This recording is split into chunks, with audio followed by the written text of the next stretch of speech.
Hello and welcome back. Today, I'm going to go full controversy. I'm going to show you how video games are the ultimate psyop. They have destroyed your ability to mature, given you an inferior position relative to people who live, we'll say, with fewer video games or more in the world.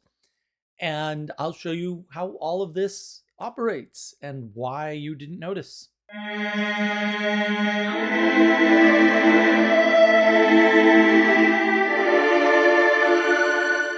So, video games are supposed to be entertainment. When I was young, video games were exclusively entertainment. And so much less of an issue. The problem is that because you're actually doing something when you're playing a video game, it feels like work. And you're making some form of progress measured in a relativistic fake world that doesn't correspond to reality in most cases. And so it's hard to tell the difference between, are you just being entertained? Are you occupying some time? Or are you doing work? And as video games get, we'll say, more sophisticated or complex, this problem becomes worse effectively. You seem to think that you're doing something valuable because you're putting effort in. Your brain is tired. Your brain uses more energy than any other organ in your body. And the stuff that your brain is interacting with doesn't have any bearing on the actual things that matter, like breathing and eating and sleeping and physically moving. And there are a few sort of minor exceptions to this, although I'm always surprised that Nintendo Wii didn't catch on more. That was quite a fun little toy. The thing is, video games are goal-oriented. They're designed so that you can achieve any number of goals, no matter what your intelligence level. Now, there are plenty of people who can't figure it out. I understand that. But generally speaking, video games, like newspapers in the early 1900s, are designed for a fourth grade reading level intelligence. Otherwise, they have too small a market and they can't make any money. They're actually designed closer to the lowest common denominator of intelligence. And there are a few minor exceptions to that rule if you want to help feel self-important or whatever. But because IQ doesn't map to anything useful, see the work of Nassim Taleb for the numbers on showing that IQ doesn't map to anything important or valuable in the world, that's not much of a plus. And the thing is, simply spending time with the game results in success. You can just play over and over and over again until you get it. And even if just by accident. And the limitation of what is happening in any game, it really makes solutions accessible in a world with limited interactive capacity. Not a lot of stuff you can do in a video game. Controllers may have a lot of buttons and fancy joysticks and all that nonsense, but compared to what it takes to, I don't know, carve a stick, not that many controls. Not that many controls. And the fine motor skills also, for a joystick, I mean, even an analog joystick, not the same. It's not the same. And the thing is, when you immerse yourself in these worlds, you're doing that voluntarily, you're doing that, in cooperation with whoever the game manufacturers are, you get into this habit of having easy to solve problems in a world with very few, relatively speaking, very few interactions and a well-planned and laid out or rational structure. But because of that, a number of things happen. All video games are technically tyrannies. Somebody else wrote them. Somebody else decides what you can and can't get away with. Somebody else did the artwork. Somebody else writes. And even if you write your own game, I mean, you're still tyrannized by the game engine, limitations, and what's fun and what's not fun. But video games are technically all tyrannies. So when people start talking about, oh, this is a tyranny and that's a tyranny and that's a tyranny, and I'm like, those aren't tyrannies, but Okay, you can tell they've just been playing too many video games. And they have this very structured view of the world where the president says something, then all these things automatically happen instantly, just like in a video game, when in fact nothing like that occurs in real life, with some notable and maybe very interesting exceptions, but by and large, that's not how it works. The boss tells people to do things, those people tell other people to do things, those people either coordinate or don't, the bosses either are good at coordinating them or not, and maybe that thing happens. Maybe. Not most of the time in corporations from my experience, which is quite extensive. But if you have a good enough team, maybe. Video games, not true. You hit the joystick left, you go left. It's not that hard, right? So it doesn't really correspond to reality. Reality is not a tyranny. Things just don't come down from above and then they happen instantaneously. None of that is true, but that's what's mapped when you're playing too many video games. So the next thing is, in a video game, knowing the world is accessible to most people, unlike the real world, because a video game is a world. And so you can get to know that world kind of in its entirety for the most part. And you get the sense that, well, there are multiple worlds, but they're all knowable. We can engage with all of them. We can understand them perfectly, and they're made up of goals and problems. And you solve the problems, you achieve the goal. That's pretty straightforward. But the real world isn't like that at all. There's a bunch of things in the real world that are just not optional, that there are things that don't have solutions, like grief. You don't solve grief. You go through grief and you become changed by it, maybe for the better, hopefully, but a lot of people get changed for the worse. And that's not a problem to be solved. That there's no goal there. It's not like the goal is to reach the end of grief. No. And you don't have a lot of control over it, right? In fact, you kind of have very little control over things like that. And so a lot of things that people may cast as problems, or John Vervaeke used to call things perennial problems, like, no, those are patterns. They're not problems because they don't have solutions. A lot of things in the world don't have solutions, and they're not accessible. Like, grief is not something you can like train for or practice. When it happens, it hits, and that's it. And it's like a train that you didn't see coming or hear coming or feel coming. And there's a lot of things in life like that that's unlike the video game, because the video game, you can know everything in it, or at least close enough. And again, the thing is, in a video game, most things are problems, and therefore they have solutions. And you can figure out with just time what those solutions are. So that should be true of the world. And maybe you can shortcut that by listening to people who've been there first. But maybe even if they told you, would you do what they said? Or do you want to explore on your own? Because video games get you into explorer mode.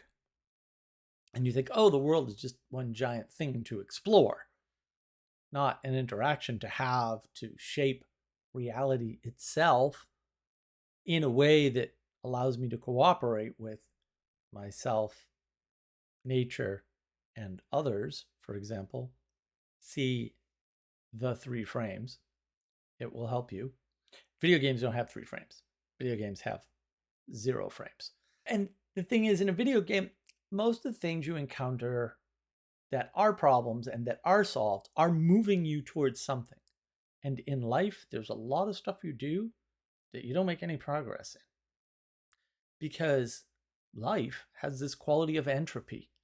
And entropy's been a big thing in games for a very long time. It's very hard to simulate entropy in a video game. And you don't want to, because it hurts the gameplay.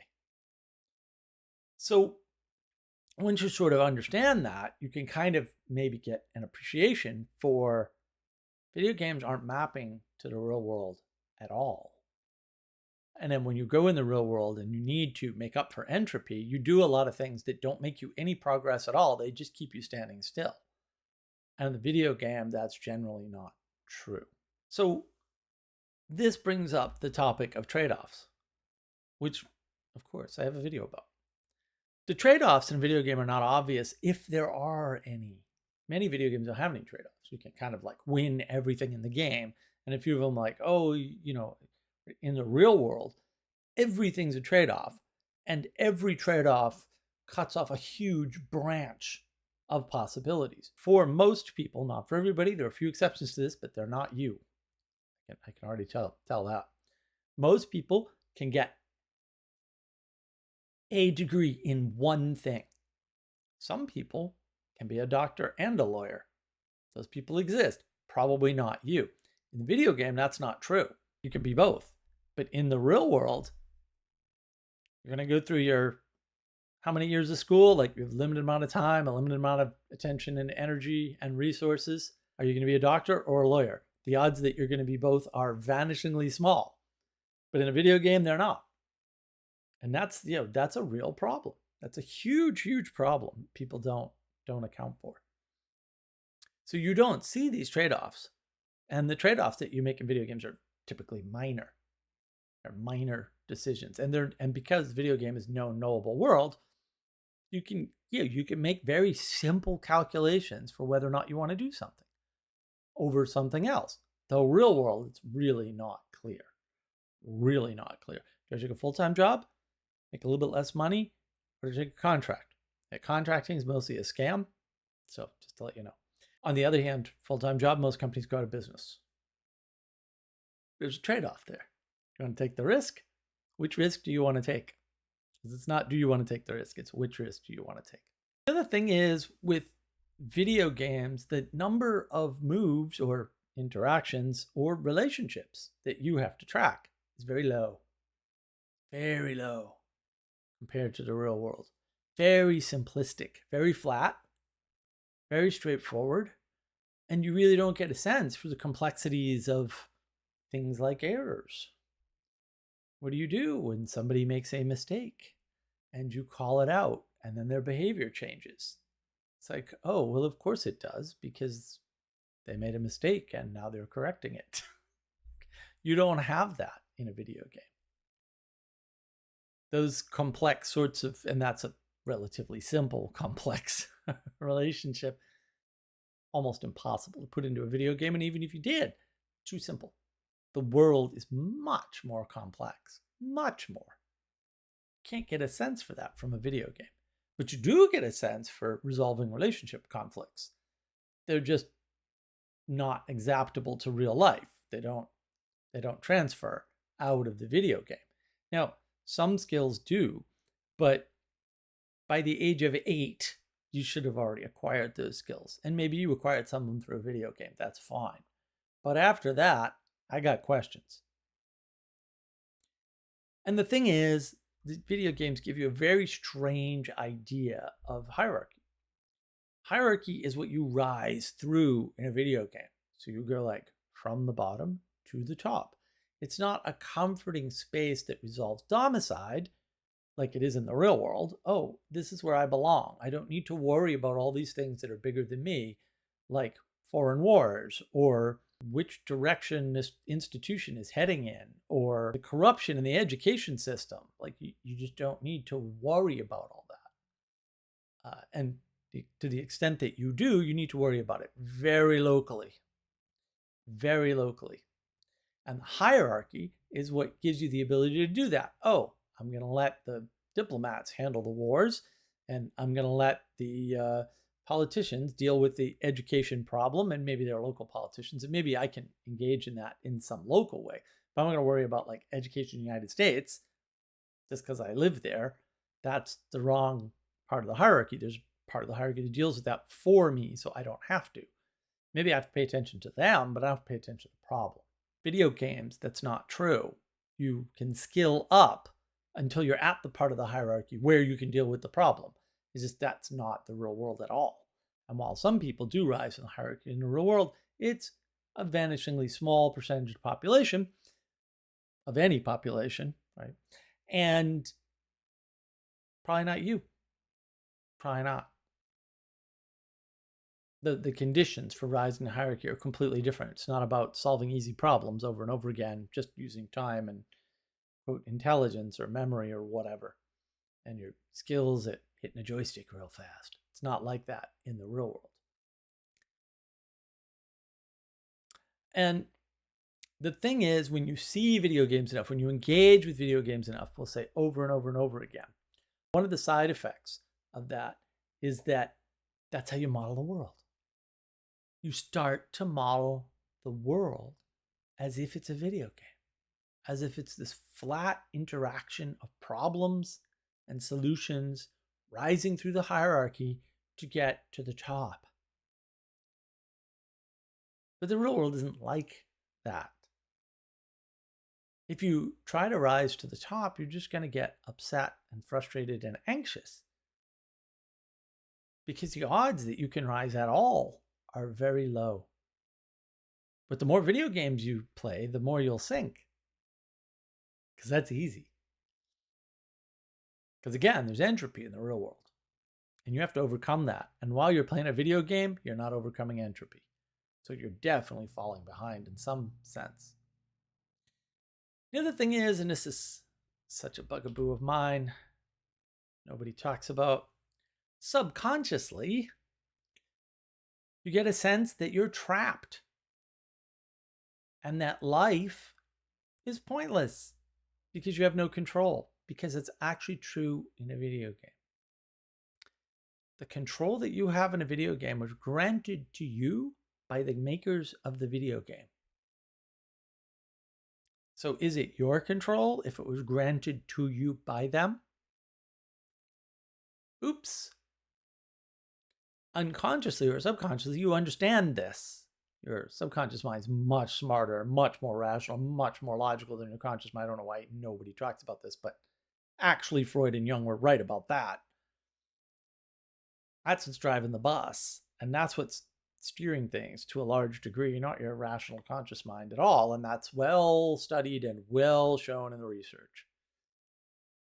But in the video game, your unconscious mind or subconscious mind is well aware that you're trapped, that the video game is pointless, and that the control that you've been granted isn't actually yours. And that's gotta do something to you over time. And it's not good. Makes you bitter, anxious, frustrated. It gives you that nihilism. It's not great. And the thing is, as I mentioned earlier, because you're doing these goals and solving these problems and relatively easily with just time and a little bit of thought, getting over these hurdles, that infantilizes you. Makes you like a baby. Absolutely it does. That's not good for you. You're not maturing at that point. You're just solving a problem. You're not dealing with perennial patterns like, I just don't understand this thing. How can I work around it? It's all problem solving. You don't need to work around much in a video game. Sometimes you do, but largely no. It's goal oriented. It's not workaround oriented. It's exploration. It's not engagement and participation. And because maturity is all about growth and video games are static, there you go. You're not growing when you're playing a video game. You're not maturing when you're playing a video game. You have these easily understood, easily resolved problems. Life is not a set of problems to be solved.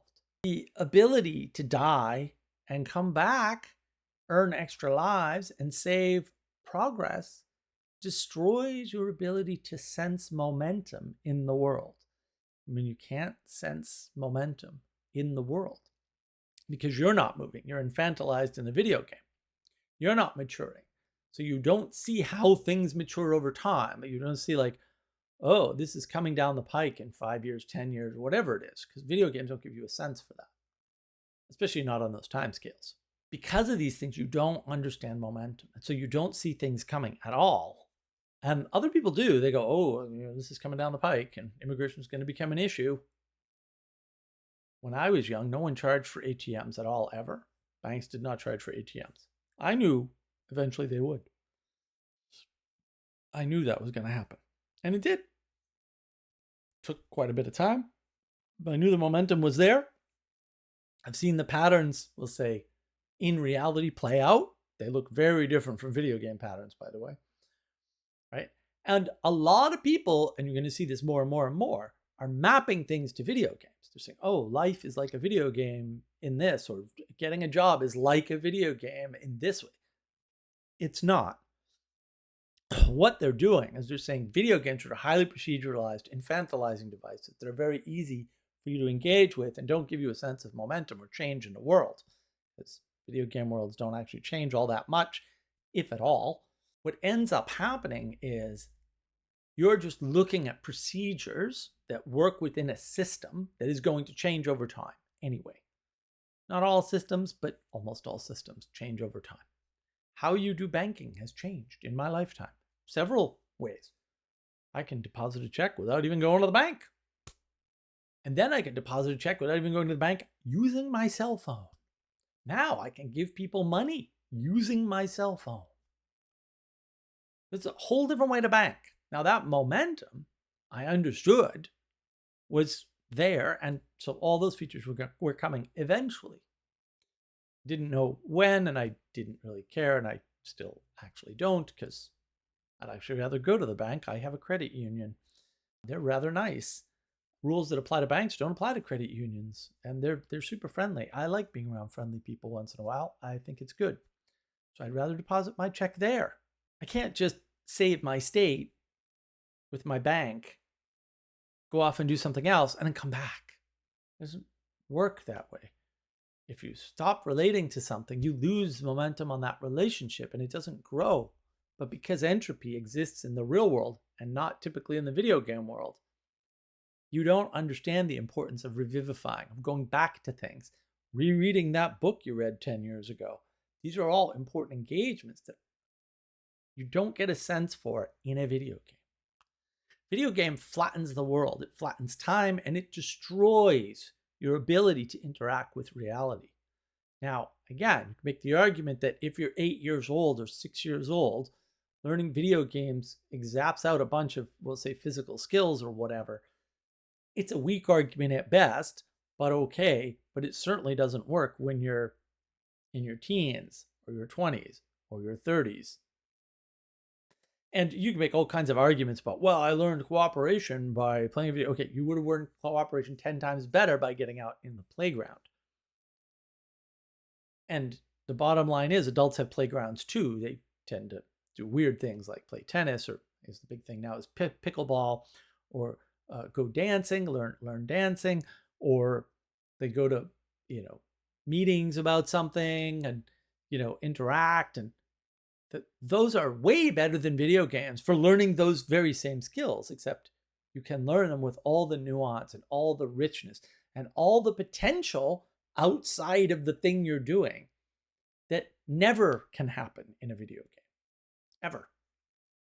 Not only am I going to argue that almost no skills from video games get zapped out or are transferable, but also you're trapped in that world. Rules are different in different games. A lot of games have similar rules. I get that, but also, right, then what are you doing? If you're just running over the same rules over and over again, you're a hamster on a wheel. You don't even realize it because you're making that argument. That means your brain didn't get the point. It didn't realize, oh, wait, I'm a hamster on a wheel. You're the NPC in the video game. The video game creators know that. You're the one who's looking down and saying, I'm not the NPC. While the people above you are looking down and saying, look at all these NPCs. Oops. Oops. That's why you're frustrated. That's why you're anxious. That's why you're having problems with social skills. That's why your circle of friends is video gamers. And that is not good for you. And it's not good for me. And it's not good for all the people around you.